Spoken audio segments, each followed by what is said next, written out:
யோபு என்பவன் தேவனை பயந்து தீமையை விலக்கி வாழ்ந்த நீதிமான் ஆவான். தேவன் அவனை மிகுந்த செல்வத்தாலும் குடும்ப ஆசீர்வாதத்தாலும் உயர்த்தினார்.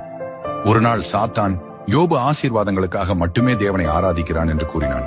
அப்பொழுது தேவன் யோபுவின் உயிரை தவிர மற்ற எல்லாவற்றையும் சோதிக்க அனுமதித்தார். ஒரே நாளில் யோபு அனைத்தையும் இழந்தான். மிருகங்களும் ஊழியர்களும் அழிந்தன. பெரும் புயலில் அவன் பிள்ளைகளும் மரணம் அடைந்தனர். ஆனால் யோபு கர்த்தர் தந்தார், கர்த்தர் எடுத்துக்கொண்டார், கர்த்தருடைய நாமம் ஸ்தோத்திரிக்கப்படுவதாக என்று தேவனை ஆராதித்தான். பின்பு அவன் உடல் முழுவதும் வேதனையான புண்களால் நிரம்பியது. அவன் மனைவி தேவனை நிந்திக்கச் சொன்னாலும் யோபு விசுவாசத்தில் நிலைத்திருந்தான். இறுதியில் கர்த்தர் யோபுவோடு பேசினார். யோபு தன்னை தாழ்த்தினான். அப்பொழுது தேவன் யோபுவுக்கு இரட்டிப்பான ஆசீர்வாதங்களை அளித்தார்.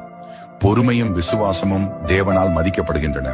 யோபுவைப் போலவே எங்கள் குடும்பங்களுக்கும் இரட்டிப்பான நன்மைகளையும் உங்கள் கிருபையையும் தாரும்.